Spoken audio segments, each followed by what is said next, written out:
Welcome to today's Red Wednesday unboxing video. Today on the docket, we've got the Matterport Axis, and I have been waiting months to get my hands on this bad boy.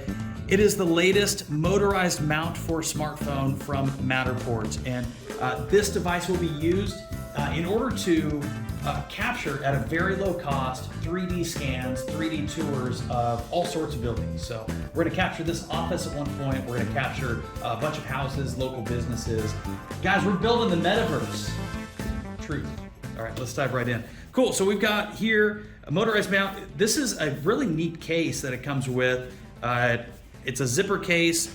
It's not quite a hard shell, but it is a clamshell, which is nice.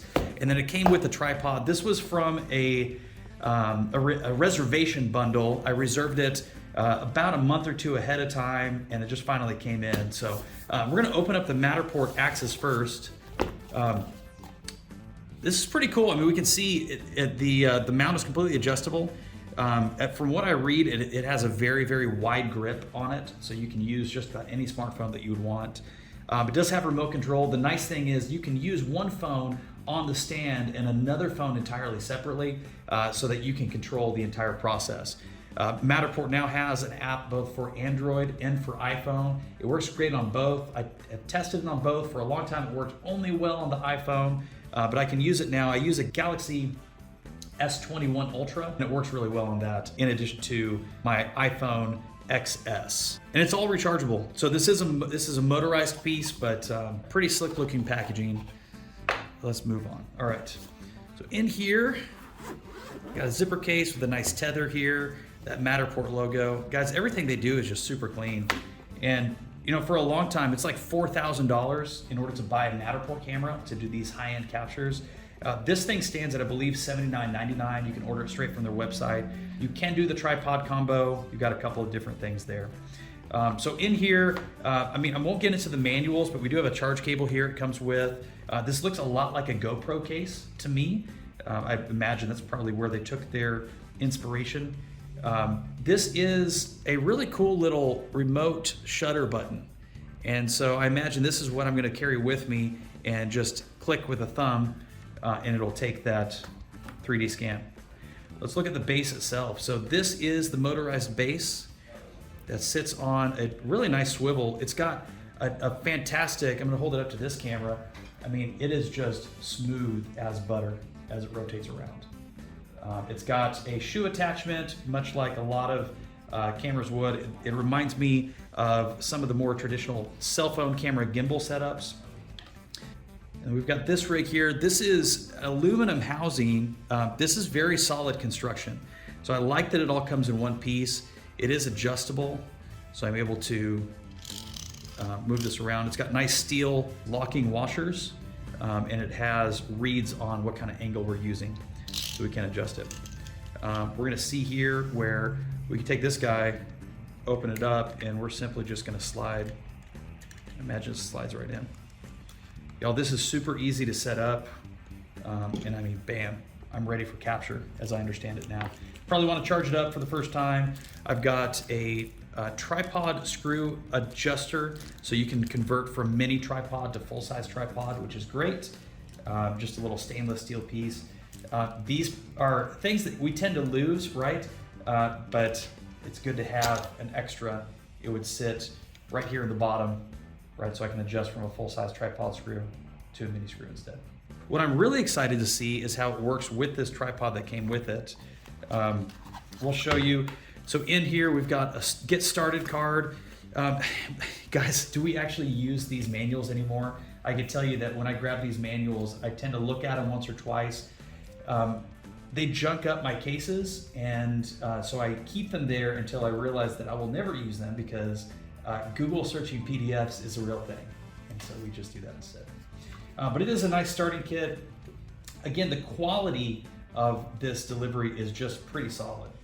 We've got brief instructions in how to use it, how to set it up, and on the back, I really like this. We've got different examples of environments you might use it. So just some inspiration there for going, getting out, and actually using this deal. Again, guys, we're building the metaverse. What kind of metaverse are we building here? You can see we're building the metaverse in a clothing store. That might be my wife's closet. I'm not sure. It's got some men's clothes, so I'm gonna say it's not. We've got some outdoor spaces. Guys, Matterport can be used to capture outdoor spaces as well. So we might build 3D tours, full dollhouse recreations of physical spaces indoors that you can actually tour through and walk through. But when we go outdoors, we could do 360 scans, and it places them as kind of like unique viewpoints. Matterport's really cool in VR as well. I know the Quest, so Facebook, Instagram, their parent company Meta recently purchased the company Oculus is actually developing these 3D goggles. They are working together. It's now the Meta Quest. It's the exact same device, just with a different branding. But I think it tells us how much Facebook is really going all in on virtual environments, digital environments. All right, close this guy up. Let's set this aside for just a moment, and we're gonna get this tripod going.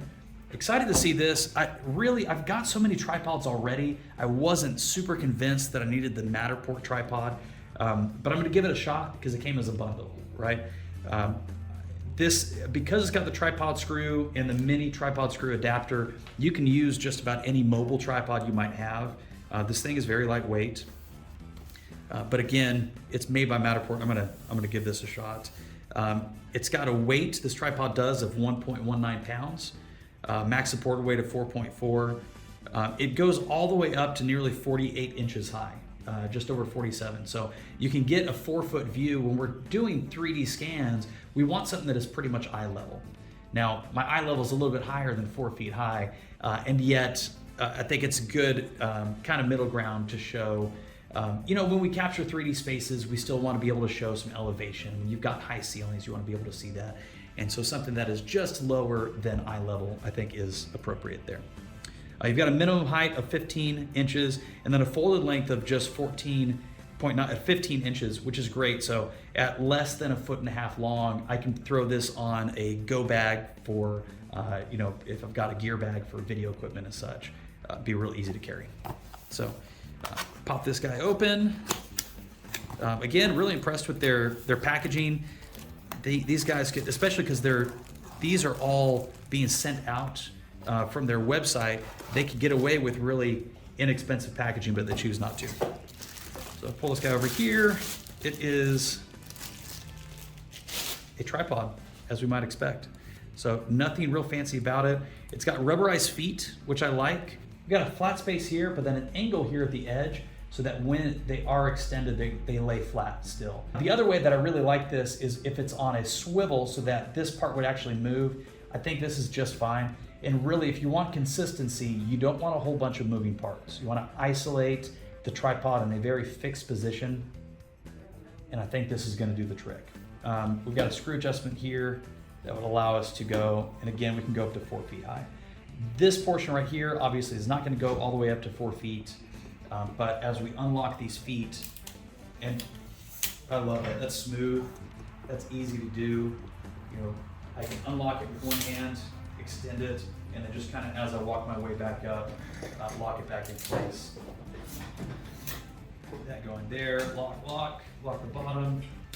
I can tell you this is very lightweight. We've been using a Manfrotto Elements tripod. It's a really nice aluminum frame. It's pretty heavy duty. It's got a lot of steel hardware. I can tell you right now, this is a much more lightweight solution. I think that it's going to be preferable. What I do like is that the feet on this tripod are still pretty narrow. Because you don't have to carry something all that heavy up top, I think that's a good thing. When you get a 360 capture, often in the 3D space afterward, you can look down and see the legs of the tripod. I really feel it's kind of tacky. In this scenario, I believe that they will be out of sight enough that you won't see it. All right, so I'll get this guy set up here. Again, the tripod is set, and because this is a single axis gyro at the bottom, makes it really easy. I could have my smartphone attached at this point, and I don't feel like I'd be missing anything. Sometimes you have something mounted. It's really common with camera equipment. When you have something mounted, you have to turn the camera or you have to spin the tripod with it. This was just really simple, really easy. Didn't feel like it was damaging anything as it went. I've got my little clicker here, and that's really cool. It has a magnetic mount on the side for that clicker button. So I can real easily just grab that, take it with me. I'd probably leave it mounted to it. When I'm out in the field, it did have a spot in the case as well, which is great. All right, for reference, I've got an iPhone XS Max. I know it's a couple of years old, but it's about the same size as a lot of our larger smartphones today. In fact, I'm gonna just assume that it doesn't. I think I've got to take it out of the case, which means I've got to be looking at a different case in order to use this with this device. Not a big fan of taking phones out of the case in the field.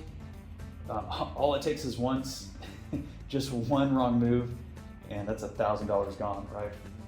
So I can tell you now that it is strapped in, it's very snug, and the thumb screw on the side, man, it's really easy to turn.